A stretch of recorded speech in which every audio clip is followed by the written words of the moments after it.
क्यों खाना चाहिए आरसीएम का प्रोडक्ट? इसे जिस दिन समझ जाओगे उस दिन आरसीएम से पैसे नहीं आएंगे तो भी चलेगा। देखिए, दुनिया में मार्केट में जब भी आप कोई सामान लेकर आते हो तो एक विश्वास ही होता है कि ये ओरिजिनल होगा। विश्वास, केवल विश्वास। अमूल घी ओरिजिनल बनाता है। अमूल बहुत बड़ी कंपनी, ओरिजिनल बनाती है। अमूल तो ओरिजिनल बनाता है, लेकिन अमूल का घी मार्केट में आप जो लेकर आए हैं वो ओरिजिनल है, इसकी क्या गारंटी है आपके पास? कोई गारंटी नहीं, विश्वास ही है। अब क्योंकि मिडिल में एक आदमी है, वो अपने मार्जिन को बढ़ाने के लिए अमूल का नकली घी भी आपको ओरिजिनल के नाम पे दे सकता है, और वो नकली है। अमूल असली समझकर आप खा रहे हैं और आपके पास इसका कोई इलाज नहीं। अगर इलाज में पकड़ने भी आ जाए, आप समझदार हैं, तुरंत लेबोरेटरी में जाते हैं, टेस्ट कराते हैं, नकली घी पाया जाता है और आपको पता चलता है, आप तुरंत खाद्य डिपार्टमेंट को सूचित करते हैं, एक केस रजिस्टर्ड होता है और एक एफआईआर लिखी जाती है। किसके ऊपर? अमूल के ऊपर कभी एफआईआर नहीं होगी, क्योंकि अमूल ने नकली नहीं बनाया। दुकानदार पर एफआईआर होगी, क्योंकि दुकानदार ने अमूल के यार मेरी क्या गलती, मैं तो ओरिजिनल बनाता हूं, देख लो। जिसने गलत बेचा उसी पे तो एफआईआर करोगे, तो दुकान पर एफआईआर हो गई, और दुकान पर एफआईआर हो गई तो क्या फर्क पड़ता है? आज इस पर हुई, कल उस पर हुई। एफआईआर तो तब होती जब अमूल पे हो जाती, लेकिन अमूल पे करोगे कैसे? वो तो ओरिजिनल बनाता है। ये बड़ा लफड़ा है। इसलिए वो लोग हमेशा नकली का सहारा लेते हैं, क्योंकि केस कभी भी कंपनी पर नहीं होता, बनाने वाले पर नहीं होता, होता है उस पर जो बेच रहा है। डायरेक्ट सेलिंग की कोई भी कंपनी अपने जो प्रोडक्ट देती है आपको, उस पर डायरेक्ट सेलिंग को कंपनी को खुद का अपना बिल देना पड़ता है। यानी आप जिस पिकअप सेंटर से बाजार से माल लेते हो, वो ऑनलाइन सर्वर कंपनी का होता है, आरसीएम का या और भी कंपनी का। उस ऑनलाइन सर्वर से बिल निकलता, और ऑनलाइन सर्वर से बिल निकलने की वजह से जब भी कोई चीज गलत होती है तो सीधा बिल देने पर वाले पर कार्रवाई होती है। डायरेक्ट सेलिंग की कोई भी कंपनी कभी खराब प्रोडक्ट बनाना चाहे तो भी नहीं बना सकती, क्योंकि सारे केस कंपनी पर डायरेक्ट होते हैं।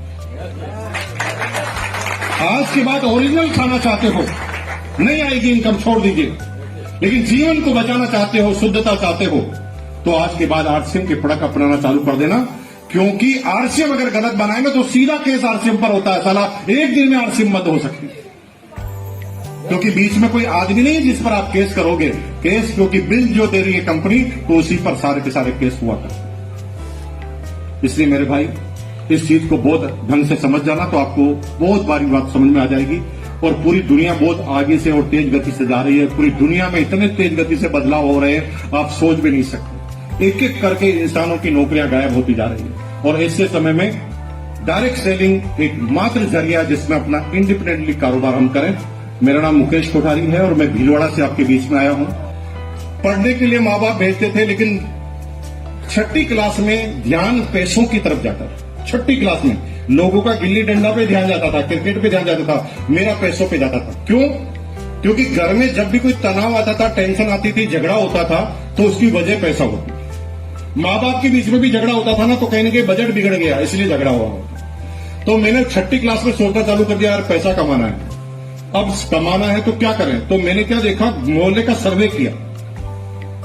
तो मेरे मोहल्ले में मैंने क्या देखा कि जो नौकरी करते थे वो सब स्कूटर या लूना या साइकिल रखते थे, और मोहल्ले में जिन लोगों का बिजनेस था उनके पास सबके पास कार थी। उस जमाने में मैंने डिसाइड किया कि करूंगा तो बिजनेस करूंगा। सोच लिया उस छठी क्लास। अब मेरे को जल्दबाजी थी कि पैसा कमाना है, तो मैंने छठी क्लास में आइडिया लगाया कि मुझे बिजनेस चालू करना चाहिए। तो मैंने 2-3 बुजुर्ग लोगों से कहा कि मुझे बिजनेस करना है, तो सब लोग मेरे ऊपर मुस्कुराए कि अभी तू छोटा है, गिल्ली डंडा खेल, क्रिकेट खेल, अभी क्या बिजनेस कर रहा। देखा मेरे को अभी करना है। वो कहा नहीं करना, एक दिन जरूर करेगा। मैंने कहा नहीं, एक दिन नहीं, अभी करना। तो लोग मुस्कुराते थे।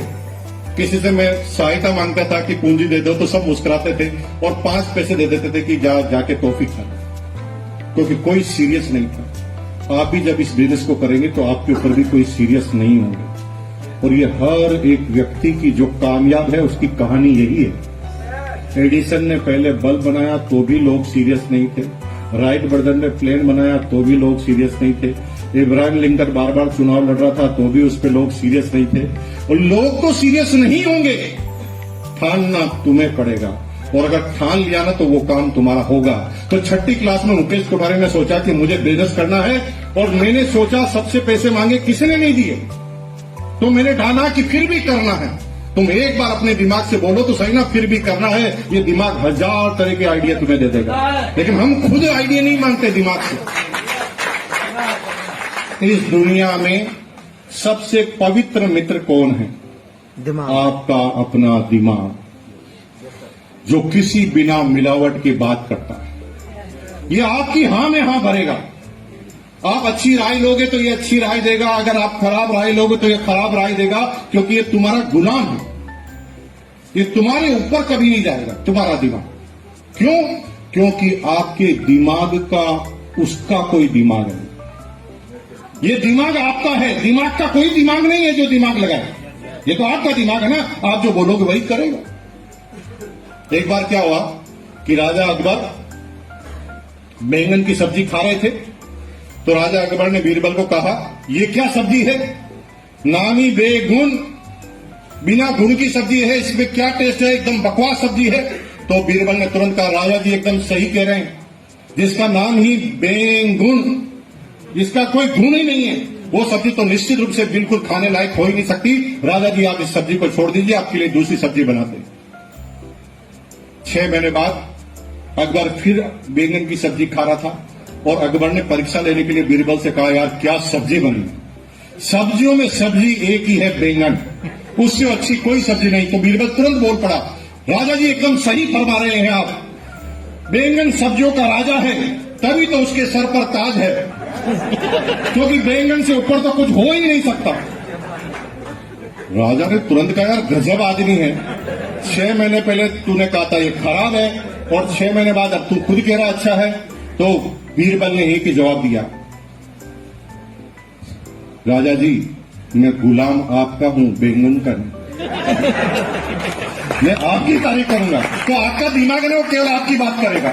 ये दिमाग से कभी बचने के सवाल मांगोगे तो बचने के जवाब देगा, और कामयाबी के मांगोगे तो कामयाबी देगा। जैसे आप बिजनेस में दिवालिया हो गए, है ना, बिजनेस में पैसे डूब गए।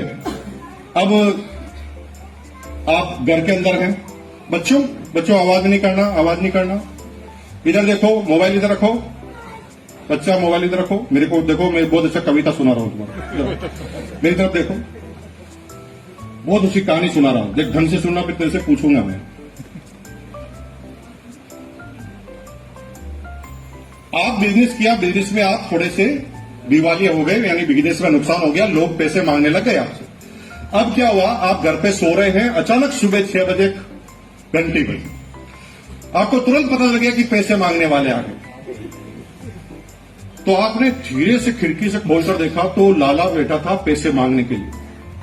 आपको डर लगा, अरे बाप रे, पैसे तो मेरे पास है नहीं, ये लाला खतरनाक है, ये पैसे लेगा।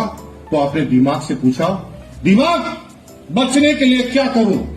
ये दिमाग आपका गुलाम है। आपने पूछा क्या, बचने के लिए क्या करूं? तो दिमाग आपको बचने के उत्तर बताएगा। दिमाग कहता है भाग जा। कैसे भागूं? गेट पर तो लाला खड़ा है, वो कहेगा खिड़की से भाग जा। अरे खिड़की से कैसे भागूं, फर्स्ट फ्लोर पर हूं। का बीवी की साड़ी बांधकर भाग। वो आपको सारे भागने की राय दे रहा है, क्योंकि आप बचने की राय मांग रहे। अगर आपने दिमाग से पूछा होता कि ऐसी जिल्लत भरी जिंदगी नहीं जीना चाहता, फिर एक ऐसी जिंदगी व्हाइट कॉलर की जीना चाहता हूं जिसमें अपनी कॉलर को सीधी करके मैं घूम सकूं, बता दिमाग क्या करना चाहिए? तो दिमाग राय देता कि फिर मजबूत रहे, जाकर माफी मांग, गलती हुई तो एहसास कर, और सामने वाले से कहे कि भैया तेरा पैसा डूब गया है, लेकिन मेरी हालत खराब हुई है, लेकिन मेरा दिमाग अभी खराब नहीं हुआ है, मुझे थोड़े दिन का समय दो, मैं एक एक आदमी का 1-1 रुपया वापस चुकाऊंगा। और मेरे भाई, दिमाग फिर वही राय आपको देगा, क्योंकि इस दिमाग का अपना कोई दिमाग नहीं। तो मैंने अपने दिमाग से पूछा, बिजनेस करना है, क्या करूं? कोई साथ नहीं देता, मुझे क्या करना चाहिए? तो दिमाग ने उत्तर दिया कि भैया तेरा काम तुझे ही करना पड़ेगा, 2 पैसे 5 पैसे तुझे टॉफी के मिलते हैं, उसी को इकट्ठा करना चालू कर दे। दिमाग ने आइडिया दे दिया। मैंने उस जमाने में 6ठी क्लास में 2 पैसे 3 पैसे 5 पैसे मुझे मिला करते थे टॉफी के लिए, मैं उनको बचत करने लगा। जब सारे बच्चे मेरे सामने टॉफी खाते थे तब मैं पैसों को बचत करता था। एक बच्चे के दिल पर क्या गुजर रही होगी थोड़ा सोचो। बच्चा जब पिताजी से जिद करता है तो पिताजी की औकात देखकर जिद नहीं करता। तो मुझे मेरे बच्चे मेरे सामने टॉफी खाते थे ना, तो मुझे भी बहुत दर्द होता था, लेकिन मेरा टारगेट मुझे याद आता था तो मैं पैसे इकट्ठा करता था। आप भी जब आरसीएम करोगे, मैंने भी जब वो बिजनेस करने की ठानी, आपके जीवन में कई चंपालाल आएंगे जो आपको परेशान करने की कोशिश करेंगे। वो आपके अड़िग निर्णय से आपको हिलाने की कोशिश करेंगे। वो आपको बार बार ये एहसास कराएंगे कि तुम्हारा निर्णय गलत हो चुका है, तुरंत निर्णय को बदल दे। और यहीं पर 90% लोग गलती कर जाते हैं। मेरे क्लास में भी मेरी 6ठी क्लास में एक क्लासमेट थी जिस लड़की का नाम था ललिता राजपूत। उसका जन्म मेरे को परेशान करने के लिए ही हुआ था। उसको पता चल गया कि मैं टॉफी नहीं खाता हूं, तो उसने पूरी क्लास में यह बात फैला दी कि मुकेश मक्खी चूस कंजूस है, ये टॉफी नहीं खाता।